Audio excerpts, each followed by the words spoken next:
Okay, we're going to start with our post-race media. I know there's some folks over in the deadline room that are heading over, but we're going to go ahead and start with Ryan Newman. Ryan had a third-place finish tonight in the number 31 car for us. And Ryan, just talk about driving that number 31 Caterpillar Chevrolet. Had a nice run out there tonight. You're running up front the entire evening, and that has to make you feel confident now as we kind of at the midpoint of the chase, and certainly next week at a track that you've won at before. So, but talk about your run here tonight at Kentucky. Really just a good solid run. I mean, we had some really good pit stops, gained some track position there. Caught, I guess, a little bit of a break if you look at it that way when the caution came out there when we were on pit road.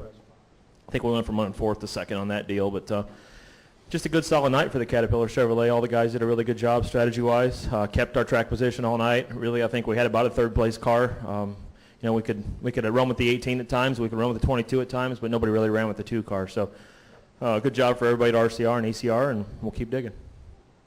Questions now. Chris Knight has one here. If you get in the wireless, please. Chris Knight, NASCAR Wire Service. Ryan, RCR has been really doing a lot to get their program back on the right track. Is this the start of a turnaround? Well, I mean, it's a good run for us. I think Paul ran up front for a lot of the race. I think what I saw, he finished 15th. But from what I saw, he had run farther up front for most of the race, and he's been our flagship for top 5 so far this year. So you know, it's nice for us to, on the 31 side, to get a top 5, and it's something to build on for sure. It doesn't mean we're going to go out and win the next race, but it gives us some confidence, and that confidence is very powerful in our sport. We'll go to Stan and then over to Mark. Stan Creekmore with RPMTonight.com. Were you comfortable all the way from the very start? Because a lot of the drivers came in here and all they wanted to talk about was bump, bump, bump, bump, bump. And you did seem to have a really solid run all night long where no matter what you all did, you stayed, you know, where you were at. All we talked about was bumps because that's the only questions we got was about bumps. I mean, everybody that talked to me asked me, what's the track like, what's, you know, being so bumpy and everything else, and that's the questions we answer. We answer the questions y'all give us. So, you know, it's a character of this racetrack that it's bumpy. It doesn't mean that we can't race on it. I think it was a pretty good race tonight. See, you know, Brad came up from whatever he was, 6th or 8th or whatever he was on that restart to win the race. But you know, it was more just a product of the questions you guys were asking us than it was what we wanted to talk about. Mark. Mark Ashenfelder with ESPN. What's been the biggest difference in your cars with the work that you guys have been doing? What have you focused on? Tonight it was everything. I'd say the biggest game we had tonight was our pit stops. The guys gained spots. We did a really good job. Everything was nice and clean.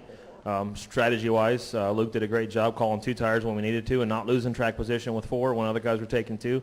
And all that adds up. I mean, having that clean air and that track position is probably more powerful than anything we do with a race car at times. So that's probably the biggest difference. I mean, we've made some gains on a race car, don't get me wrong, and the guys on the engine side are always working, but and there's no doubt that the Hendrick guys have been the strongest this season, you know, far and above at some racetracks. But you know, we proved this tonight that you know, we've made some gains.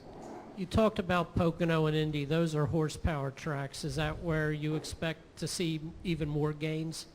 Those of, you know, Pocono, Indy, Michigan, even places like Charlotte now are so much wide open because the cars have still got too much downforce on them that it's very important to have good horsepower, and good horsepower will win you races. And you know, we're working on that part of it for Indy and for Pocono and for Michigan. I think we're not where we need to be, but that's why we're working on it, and we'll see if we can make those gains before those races come. Go ahead, Stan. So if NASCAR was to say to you, what's the one thing you would like us to do to these cars, you would tell them reduce the downforce? The same thing I've said for the last 4 years. Yeah, just take downforce off and put softer tires on them. I mean, it's got to be a combination of the downforce and the tires. You can't just leave the hard tires on it and take downforce off. But you know, I took my crew chief to Kokomo Speedway Sunday night after Michigan, watched guys run midgets on dirt sideways, turn into the right, and saw one of the best races I've seen all year long. And they had no downforce, and they had a huge power-to-weight ratio. You know, 375 horsepower with 900-pound race cars. So to me, that's the direction we should always go. That they put on a great race. Not to say that we don't. I just think that that's the direction we need to go to if we want to make it better. Good. Any other questions for Ryan? Ryan, congratulations and continued best wishes, and see you at Daytona. Thank you, guys. Thank you.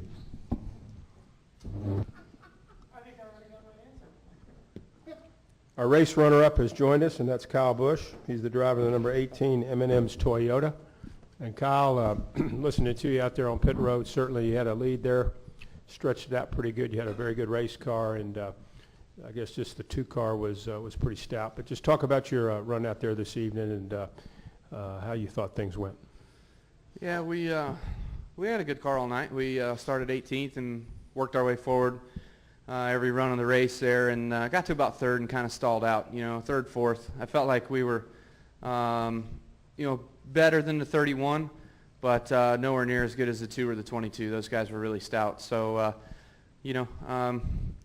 that caution came out right at the perfect moment for us. We were able to beat the 2 to the exit line and keep our spot on the lead lap and come back around and then essentially inherit the lead. And then we were able to kind of drive away after that last pit stop and build up a good lead. But as I was doing it, I was just trying to stretch it before I got to traffic. But once I got to traffic, man, I just got so loose. I was kind of loose the whole run, but I kept getting looser and looser throughout the run, where normally the rest of the runs prior to that throughout the race, I was getting tighter throughout the run. So this was the first time I went looser all run.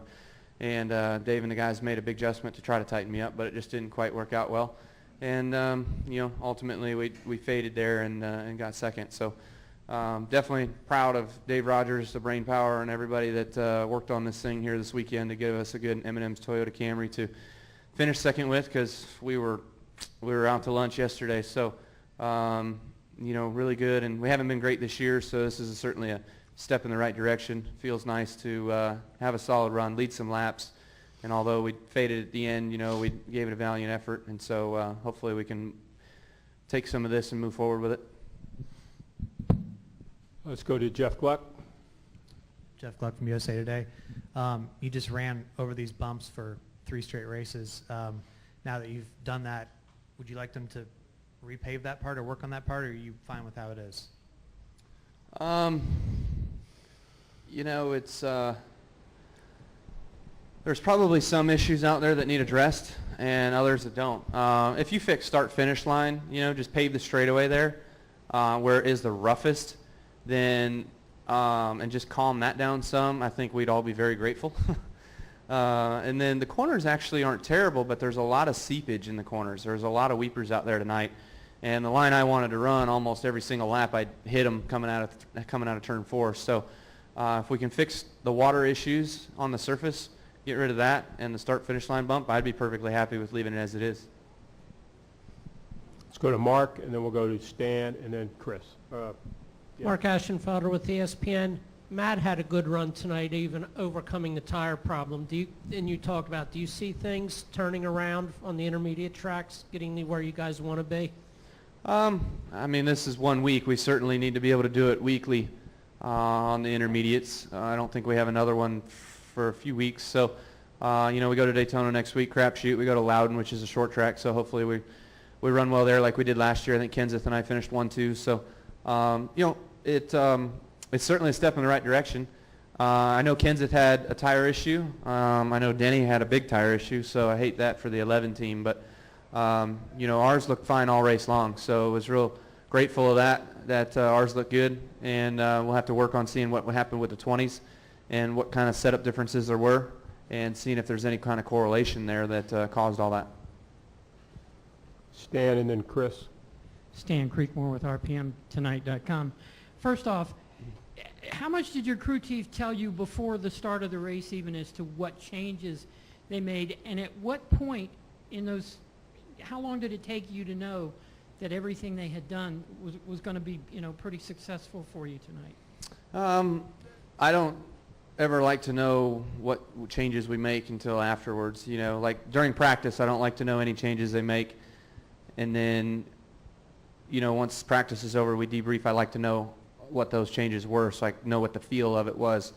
But, so I didn't want to know anything before the start of this race, just because it gives me, sometimes I'm too, I don't want to float my boat here, but I'm too knowledgeable on what changes do. So I don't want to think about those changes and know that they're supposed to react a certain way and manipulate my brain. So I always just like to go out there cold turkey and figure it out all on my own and see if I can decipher what all the changes they make, and then go back to them after the race and tell them I felt this, I felt this, I felt this, and sometimes they kind of smile and laugh and they're like, yeah, okay, you know, we can't get anything by you. So it's fun to do that. So how many laps did it take for you to know you had a much, much better car? I had a much different car. The first few laps, I was loose. The whole race, I was loose, but it was a drivable loose. It wasn't just a wrecking loose until the end. Then I was wrecking.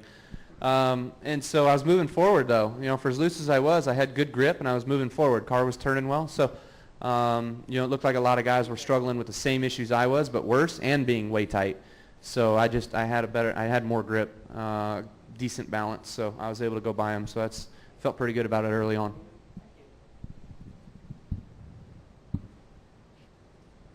Other questions, Chris? Kyle, Chris Knight, NASCAR Wire Service. Keselowski got to second, started closing in on you, and then you pulled away from him a little bit, and then you got in that lap traffic. If not for that lap traffic, do you think you would have had enough to hold him off because you pulled away from him? Yeah, maybe, but you always run into lap traffic, you know, so you've got to be able to be good by yourself, and you got to be able to be good in traffic. And the rest of the race, I was good in traffic. Actually, when Keselowski and the 22 got in traffic, I ran them down early in the race. I passed the 22 and was getting closer to the 2. I was only about 4 lengths off of them before a caution came out. You know, then we had yellow flag stops instead of green flag stops. So I felt like our car was way better on the long run, but that last run I just got way too loose. So, you know, I felt it a few times. I slipped the right rear getting in the corner, and then it started slipping the right rear coming off the corner. Then it was the whole corner, so I knew I was doomed at that point. I couldn't get in the corner without it slipping, and you know, from there on you're just getting heat in it, you're wearing it out and killing yourself.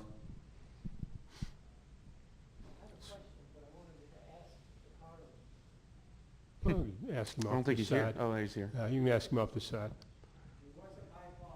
Wasn't his fault. How happy were you watching him run tonight? I thought last night, Kyle was hard out last night. I told him that I felt like in that nationwide race, he gave us everything we had. We just didn't have the car, and I think it was the same thing tonight. We have, I got to tell you, with him behind it, I think we get everything we can get out of a driver, and so I think we've been off last night, and I think we're off tonight just enough to wind up getting beat. But you got to give the other guys credit; they've done a good job, and we need to catch up, and hopefully tonight is a step in the right direction. Okay, Kyle, thank you very much. Coach, thanks for